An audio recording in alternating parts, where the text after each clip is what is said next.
Assalamualaikum warahmatullahi wabarakatuh dan selamat sejahtera pada semua murid-murid yang cikgu kasihi sekalian. Harap kamu semua sihat bersama keluarga. Okey, apa cerita kita pada hari ini ya? Okey, cikgu kenalkan diri dulu. Cikgu Azrina Lin. Jangan lupa lawat channel cikgu Azrina Lin dan juga tekan butang subscribe. Kalau dah kelabu, jangan tekan lagi ya. Okey, kita teruskan dengan mata pelajaran kita hari ini, Bahasa Melayu tahun 6. Apakah tajuk yang nak diajar? Tunggu sebentar lagi. Kita berehat dulu. Bye-bye.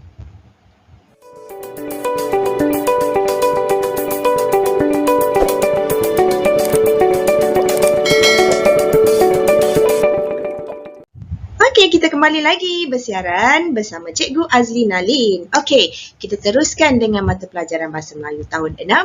Dengan tajuk kita hari ini ialah Menghayati Karya Sastra Unit 20 halaman 116.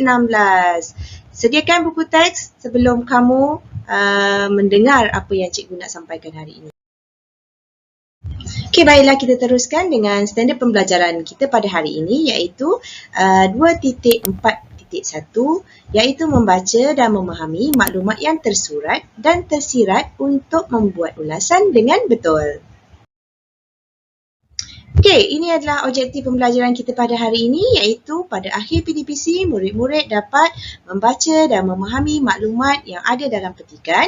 Yang kedua, membuat ulasan tentang cerita tukang kayu dan tukang besi. Baiklah, kita tengok pula kriteria kejayaan kita pada hari ini yang mana pada akhir PDPC, murid-murid dapat tadi kita membaca, right? Membaca dan memahami sekurang-kurangnya 4 perenggan. Okey, seterusnya mendapatkan 3 maklumat tersurat dan maklumat tersirat untuk membina ulasan. Hari ini tugasan kita adalah membina ulasan. Okey, baiklah murid-murid. Sebelum kita meneruskan untuk membina ulasan, apa kata kita imbas semula tentang teknik untuk membina ulasan. Okey, ini supaya kamu boleh membuat ulasan dengan baik dan lebih cemerlang markahnya.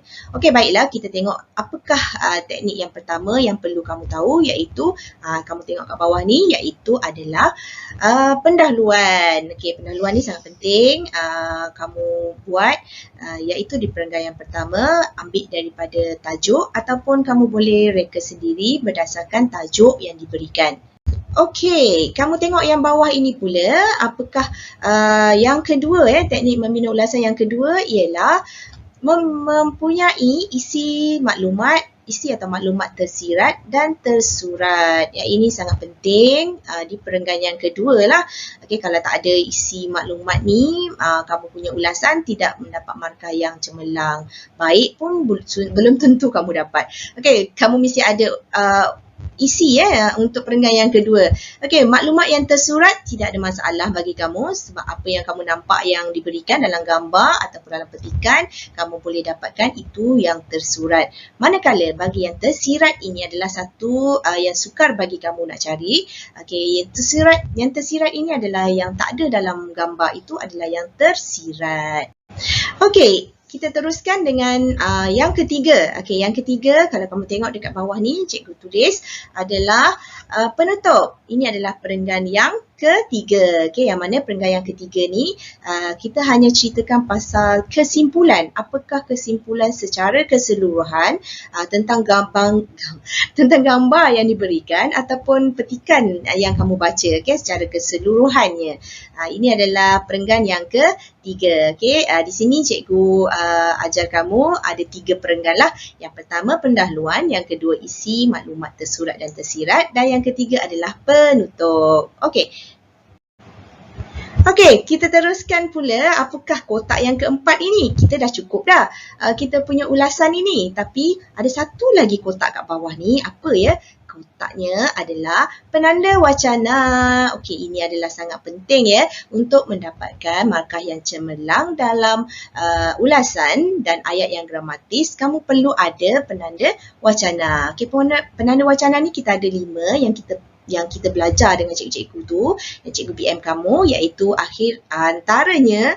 Okey, selain itu, seterusnya, di samping itu dan juga akhir sekali. Okey, ini adalah 5 penanda wacana yang biasa kita gunakan dalam membina ulasan. Jangan lupa, keempat-empat ini mesti ada dalam ulasan kamu.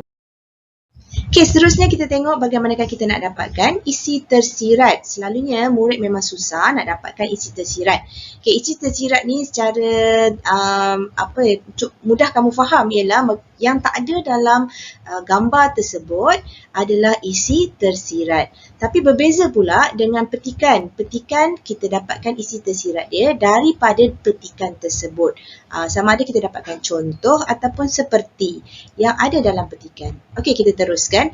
Bagaimanakah cara untuk kita faham bagaimanakah untuk mendapatkan yang tersirat. Okey, yang pertama kita tanya. Okey, tanya dulu apakah, kenapa. Okey, bila kita tanya kenapa, akan timbullah jawapan-jawapan ini. Supaya apa? Untuk apa? Kerana apa? Agar apa? Okey, ini adalah orang kata kunci yang mudah lah untuk kamu nak dapatkan isi tersirat dengan suka. Supaya, U untuk, K kerana dan A agar. Okey, ini adalah formula yang ramai guru-guru dekat guru-guru bahasa Melayu gunakan untuk murid-murid mereka dapatkan yang tersirat. Okey, baiklah kita teruskan. Yang ini adalah keratan dalam buku teks halaman 116 yang mana inilah petikan yang kita akan membina ulasan ya, iaitu cerita tukang besi dan tukang kayu. Baiklah, seterusnya kita tengok perenggan yang pertama dalam petikan tukang kayu dan tukang besi. Di sebuah pekan kecil tinggallah seorang tukang kayu dan seorang tukang besi yang rajin bekerja. Tukang kayu sangat mahir bertukang kayu, manakala tukang besi sangat mahir bertukang besi. Kedua-duanya mampu menghasilkan pelbagai barangan hiasan dan senjata yang amat elok buatannya. Namun begitu, perniagaan mereka tidak begitu maju. Tukang kayu dan tukang besi berasa amat susah hati. Okey, ini adalah cerita perenggan pertama. Okey, bagaimanakah cara untuk kita dapatkan nilai untuk mendapatkan maklumat tersurat dan tersirat. Okey, baiklah. Untuk petikan lebih senang kita nak dapatkan maklumat tersurat dan tersiratnya ialah dengan mencari nilai dan pengajaran ataupun amalan baik. Ini adalah cara paling mudah untuk kamu nak dapatkan yang tersurat dan tersirat. Okey, baiklah kita tengok apakah nilai dan pengajaran yang ada dalam cerita perenggan pertama. Okay, kalau kamu tengok di sini, cikgu highlightkan di sini ialah ada rajin bekerja, iaitu rajin bekerja ialah nilai yang ada dalam petikan. Okey, kita tengok apakah jawapannya. Rajin bekerja. Okey, untuk dapatkan yang tersirat, kita ambillah contoh yang ada dalam petikan tersebut. Siapa yang rajin bekerja? Okey, seperti tukang kayu dan tukang besi yang mahir menghasilkan pelbagai barangan hiasan dan senjata. Itu adalah contoh siapa yang rajin bekerja. Okey. Dan perenggan yang seterusnya untuk mencari nilai yang kedua. Okey, cikgu bacakan dulu petikan yang ada dalam yang cikgu tunjukkan ini. Tidak jauh dari tempat tinggal mereka ada seorang kaya yang baik hati. Orang kaya berasa simpati akan nasib malang yang menimpa tukang kayu dan tukang besi. Beliau bercadang untuk membantu mereka. Pada suatu hari, orang kaya datang berjumpa dengan tukang kayu dan tukang besi. Orang kaya pun memberikan buah fikirannya. Ramai orang yang tidak tahu tentang hasil kerja kamu. Kedai kamu agak tersorok daripada pandangan orang yang lalu lalang. Saya rasa kamu perlu berpindah ke tempat yang lain, ujar orang kaya. Tukang kayu dan tukang besi kelihatan muram. Mereka tidak mempunyai lain tempat untuk berniaga. Okey, ini adalah perenggan kedua, ketiga dan keempat dalam cerita tersebut. Okey, apakah nilai ataupun pengajaran yang ada dalam petikan ini? okey, yang ada dalam perenggan ini. Okey, kita tengok. Okey, seperti biasa kita cari dulu dalam perenggan ini apakah nilai ataupun pengajaran yang ada dalam. Okey, kita tengok kat sini.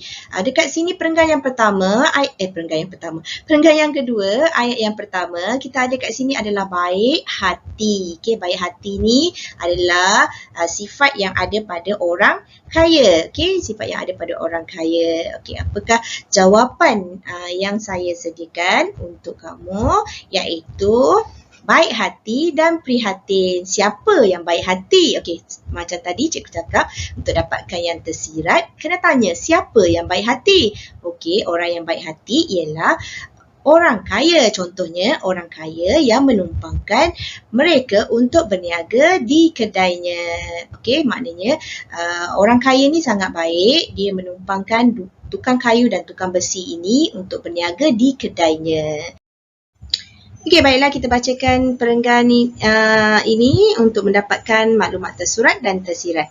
Okey, beginilah kamu boleh menumpang di kedai saya, kata orang kaya lagi. Tukang kayu dan tukang besi pun bersetuju. Selepas beberapa bulan, perniagaan tukang kayu dan tukang besi semakin maju. Saban hari ramai orang datang untuk membeli barang yang dijual oleh mereka. Okey, ini adalah cerita yang tukang kayu dan tukang besi. Okey, baiklah kita tengok apakah nilai dan pengajaran yang ada dalam perenggan ini. Yang pertama ialah mendengar nasihat daripada orang yang lebih berpengalaman. Okey, siapa yang mendengar nasihat ni? Okey, dah tentulah tukang kayu dan tukang besi. Itu sebagai kamu punya yang tersirat. Okey, cikgu beri kat sini. Seperti tukang kayu dan tukang besi yang bersetuju untuk berniaga di kedai orang kaya. Okey, kita tengok pula untuk perenggan yang terakhir. Kita cari nilai dan pengajaran yang ada dalam perenggan tersebut. Tukang kayu dan tukang besi berasa sungguh gembira. Mereka mengucapkan terima kasih kepada orang kaya kerana telah membantu mereka. Apakah nilai dan pengajaran yang ada di situ? Kamu boleh tengok di sini ialah ada kata kuncinya di sini, iaitu terima kasih. Okey, mengucapkan terima kasih. Okey, kita tengok jawapannya ialah menghargai pertolongan orang, yang mana bila kita mengucapkan terima kasih, itu adalah menghargai. Kita tengok ada punya tersirat dia ialah dengan mengucapkan terima kasih. Okey, seterusnya kita tengok bagaimanakah cara untuk kita membina ulasan lengkap berdasarkan maklumat isi tersirat yang ada, yang kita dah dapatkan sebentar tadi.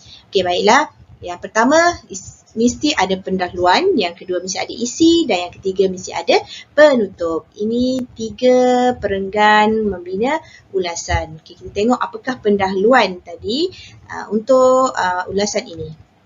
Okay, pendahuluan di sini, cerita tukang kayu dan tukang besi sangat menarik. Terdapat beberapa nilai dan pengajaran yang terdapat dalam cerita ini. Okey, ini adalah perenggan pertama, iaitu pendahuluan. Selalunya kalau bukan petikan kalau bukan petikan, bahan grafik ataupun gambar yang diberikan, jadual ke apa saja, kita ambil daripada tajuk yang diberikan. Okey, kita olah pendahuluan kita daripada tajuk. Okey, ini adalah petikan, so kita ambil daripada petikan tersebut. Okey, yang kedua mesti ada isi. So, apakah isinya? Isinya kita dah dapat tadi, iaitu maklumat tersurat dan maklumat tersirat. Okey, seperti apa yang saya beritahu mula-mula tadi, kita mesti ada penanda wacana. Yang ini sangat penting penanda wacana ni supaya kamu punya ulasan lebih dramatis, dan untuk mendapatkan markah yang cemerlang mesti ada penanda wacana. Okey, apakah penanda wacana? 5 yang kita gunakan. Okey, yang pertama ialah antaranya. Kita mestilah rajin bekerja. Yang ini adalah isi tersurat yang saya berikan, yang kita dapatkan tadi. Ini adalah yang pertama tadi. Okay, seperti tukang kayu dan tukang besi yang mahir menghasilkan pelbagai barangan hiasan dan senjata. Yang ini dia mahir bekerja. Okay, kita tengok yang kedua.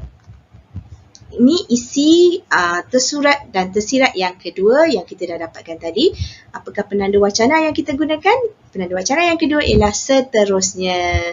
Okey, seterusnya dalam cerita ini mempunyai nilai baik hati dan prihatin.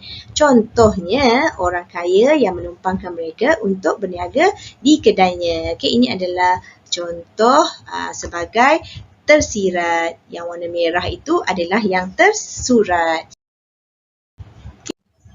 Okey, seterusnya kita tengok isi yang ketiga. Isi yang ketiga, kita gunakan penanda wacana. Selain itu, kita perlulah mendengar nasihat daripada orang yang lebih berpengalaman seperti tukang kayu dan tukang besi yang bersetuju untuk berniaga di kedai orang kaya. Okey, ini adalah isi yang keempat yang kita dapatkan tadi. Yang merah adalah tersurat, yang hitam adalah yang tersirat. Okey, seterusnya. Bila dah akhir sekali, penanda wacana akhir sekali maknanya isi yang terakhir. Kita ada 4 isi saja tadi kan? Maknanya ini adalah isi yang keempat. Kita bacakan, akhir sekali, kita hendaklah menghargai pertolongan orang dengan mengucapkan terima kasih.